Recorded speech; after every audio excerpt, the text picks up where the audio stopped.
Today is the day where we have lots of little jobs that are really satisfying, and it's a bit of a garden reset. Come and join me.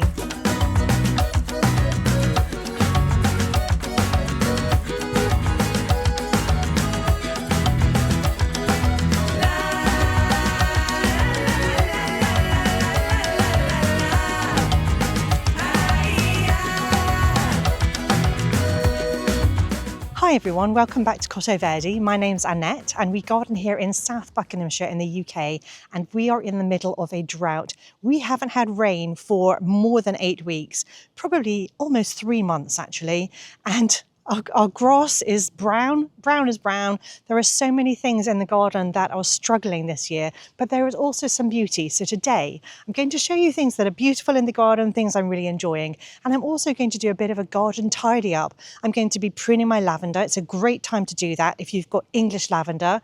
And I'm going to be deadheading dahlias. So we'll talk about some of the dahlias. I'm also going to be cutting back a Baptisia or two that are completely swamping a path that we need to be able to walk down, and I'm going to be pulling out the Dara because it's completely finished flowering and I'm kind of tired of the seed heads and I want to collect some of those seeds, and we'll pop in some other jobs along the way. Let's just see what needs doing in the garden, but those are the jobs I'm going to be tackling. Just wanted to say before we move on that I'm standing here amongst a plant called Atriplex or Orach. Orach is its common name and it's probably easier to say than Atriplex, and this is a beautiful pink one, and these just self-seed in my garden. I kind of think once you've sown some seeds, you're always going to have these plants. In a previous video, I showed you the green ones and the gorgeous sort of blushy rosy colour that they turn as the seed heads fade. So these aren't flowers, these are the seed heads. And I just think in the sunshine, this red one, I mean, it's phenomenal. It looks absolutely incredible. It's just so pink and beautiful. Look at these things, they're majestic, they're really tall. You probably don't need more than 1 or 2 if you've got a small garden. I've had to pull out so many of the self-seeded ones. I mean, they're super easy to pull out as seedlings, and then I just leave a few scattered in the garden. They really do add something quite incredible. They're just statuesque and they catch the sun and they catch your eye, and these look really good in arrangements, by the way. You can pick, you know, big plumes of these. If you don't want them so tall, we can pinch them off when they're shorter seedlings and they just grow sort of as like a low bush. So they're super easy. It's called Orach. Highly recommend it, and chuck a few seeds in your garden, they'll do their own thing. I left a couple of seedlings here mixed in with my Eustacia Vi rose, which is having its second flush, and I think this red Orach looks really pretty with it. Excuse the builders if you can hear the banging in the background, that's my neighbours. But I've also got a gorgeous white phlox here, which I think also makes the Orach sing. I just think it looks so pretty, these particular colour combinations. So this is the patch of lavender that we've got over here in the gravel garden. It's actually 3 plants that I planted quite close together, and we saved them from the corridor bed. When we dug all the lavender hedging out of the corridor bed, I kept the 3 best plants because I knew we were putting in a gravel garden. We've replaced it with hebe now, so we've got a little hebe hedge which looks gorgeous. But I plumped these into this gravel garden here and hoped that they'd be okay, and they have been fantastic. So last year they flowered well, this year they have been exuberant. They have loved it here. The bees have loved it here, and I've really enjoyed having the lavender in this corner. The best time to prune our lavender is immediately after it's finished flowering. So as the seed heads are forming and that bright blue has gone, that's the perfect time to prune lavender, especially if you've got English lavender. So it's going to be, depending upon where you live in England or in the world, it's going to be sometime between the end of July and August. And it's the middle of August for us now. So I'm pruning my lavender today. I think the bees are pretty much done with it. It has finished flowering. Now, it's not difficult to prune lavender, but there is one thing that we have to remember, and that is not to cut it too far into the hard woody stems, because it really struggles to grow back. It's not impossible, but it will really struggle. So if we cut off maybe a third, just down to where the green foliage starts to really look lush, if we cut it back down to there, that will stop it getting really leggy, and we need to do this every single year. It'll also enable me to gather up the seed heads and see whether I can do something crafty with it, maybe make a wreath, something like that. But what it's going to do is it's going to give you even more flowers next year. It will really reinvigorate the plant. And what we tend to do is try to create like a nice dome shape with each plant, sort of make it look like half a globe, that sort of thing. It's really not difficult, and you can use any tools you like. I tend to use snips. I find it much easier to grab a handful, but you could use shears if you want to, or if you've got you know, a battery operated something, you can use that. I've used that in the past, but I really do enjoy just grabbing handfuls using my snips. The best thing about this job is that it smells absolutely wonderful. So you're just enveloped in this gorgeous aroma whilst you're doing it, and I love that. It's the same with pruning rosemary and you know, all these lovely scented herbs. I really enjoy it. So what we have now are 3 distinct plants.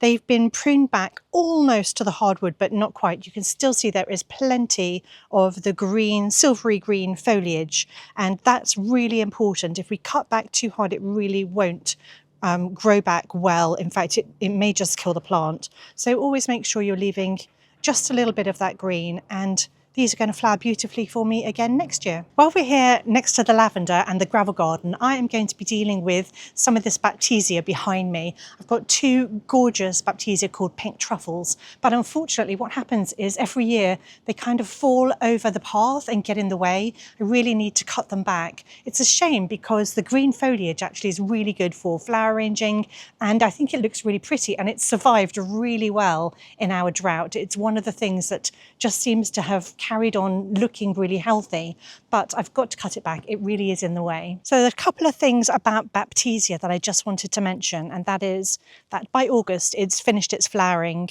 and it doesn't matter what you do with it, it's not going to flower again, it really isn't. But as I said, the foliage is really good.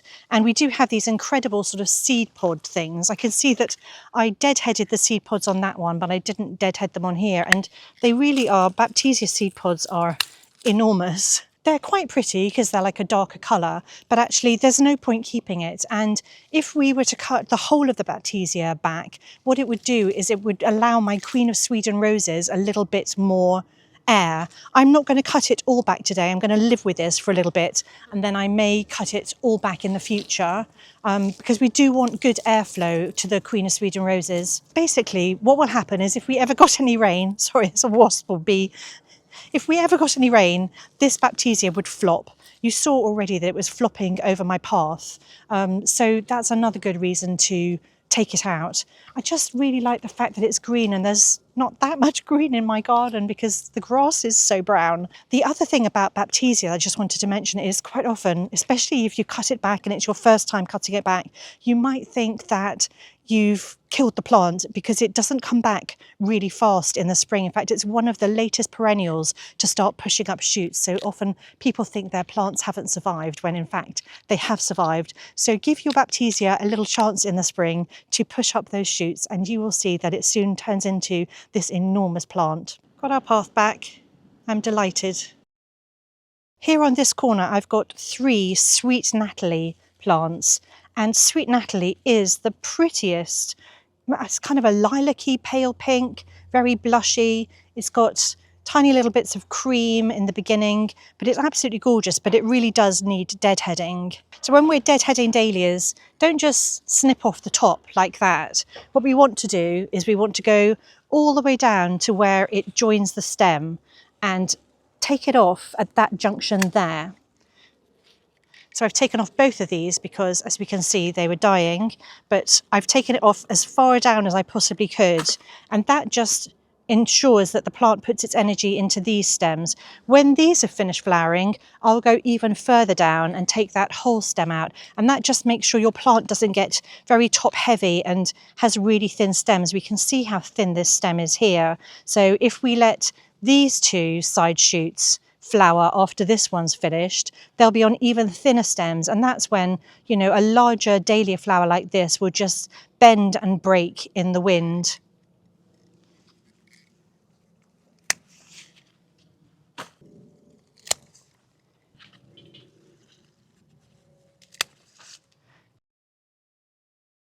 So this is our grass border along here, or part of our grass border, because it's actually much deeper than that. You can see how my lilac is suffering in the drought that we're having. I'm hoping that it's not going to die and it will come back next year.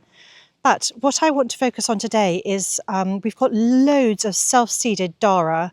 It's a wild carrot and it's just got gorgeous umbellifers that turn into really quite attractive structural seed heads, but I'm tired of looking at brown at the moment. So this is the self-seeded Dara down here, and I'm just going to yank it out today and collect some seed, but also scatter some seed in the hope that I have even more next year.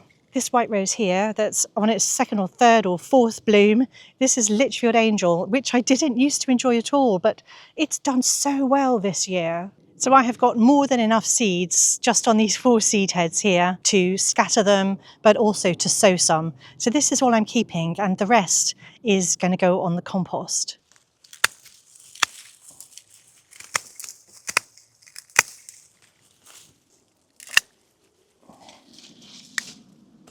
So I'm going to get Richard to dig them out because the ground is as hard as rock and I can't do it.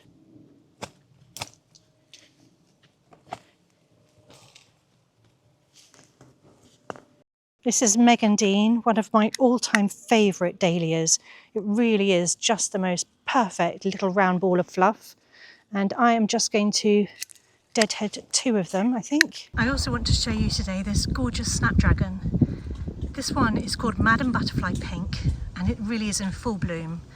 And I've planted it underneath a Nicotiana, and this one's called Lime Green, and I just think that pink and the lime green looks amazing. Today I am also going to pull out this Orach. This is the green Orach that's self-seeded in our bottom border, but I really can't cope with how brown it's looking now, and so I'm going to scatter those seeds and collect some seeds too. But we've got this vast expanse of grass that is brown at the moment, and whilst it matches the grass, I just need more green in my life because these heat waves and the drought that we're having is making me just want more green and less of the brown. I normally love this colour in the autumn, but today I'm pulling all of this out. Normally this is really easy to pull out, but I think our ground is so rock hard from the lack of rain, we're going to have to dig it out today. I could just cut it down to the bottom, but since Richard's home, it's the weekend, I'm going to get him to dig that out for me.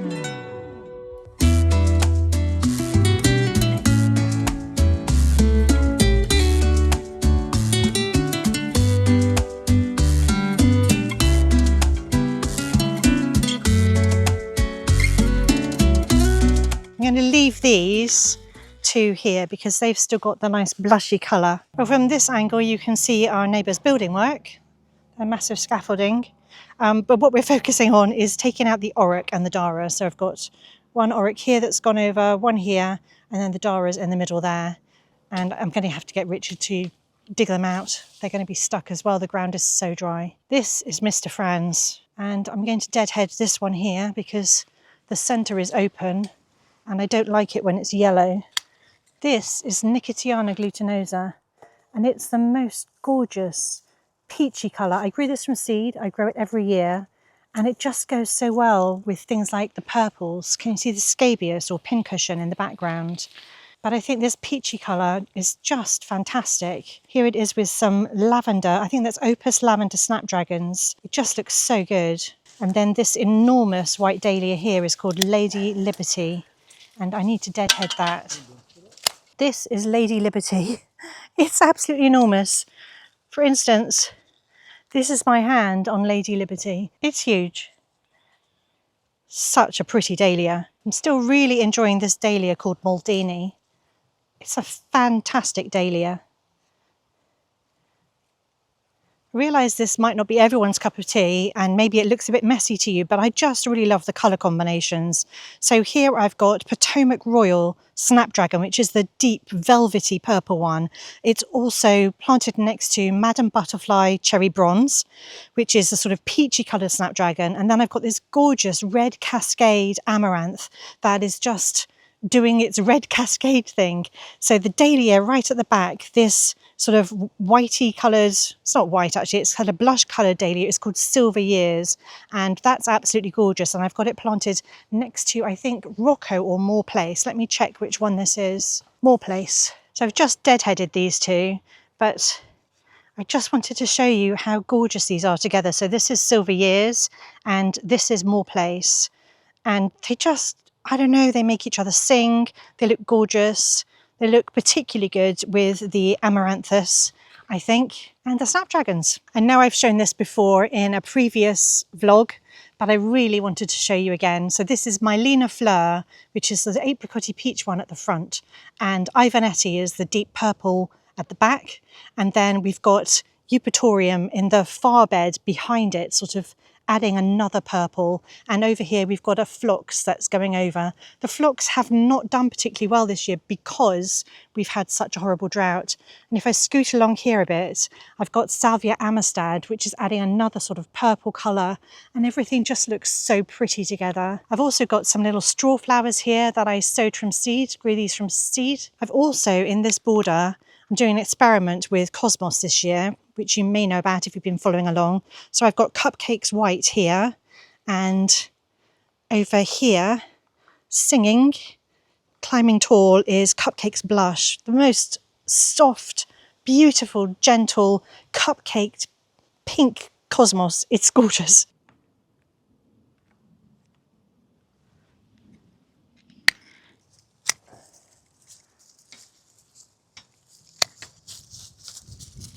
I'm also going to deadhead my cosmos. It doesn't go to seed if you deadhead it. And again, with the cosmos, I take it right the way back down to a junction.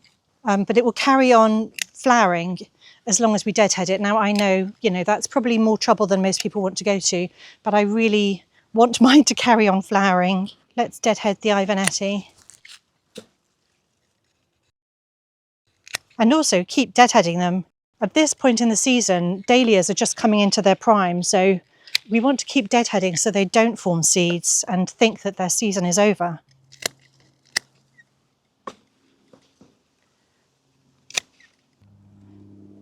Well, that's it for today. I really hope you've had fun with me in the garden as I did a little reset, tidied some things up, chopped some other things back. I've had a great time. I've got loads more dahlia footage to bring you in the future, so do subscribe if you want to see that. And I've got the results of my Cosmos experiment that will be coming up probably sometime in September. So hit the subscribe button if you don't want to miss that. Anyway, thank you so much for watching. I'll see you all next time.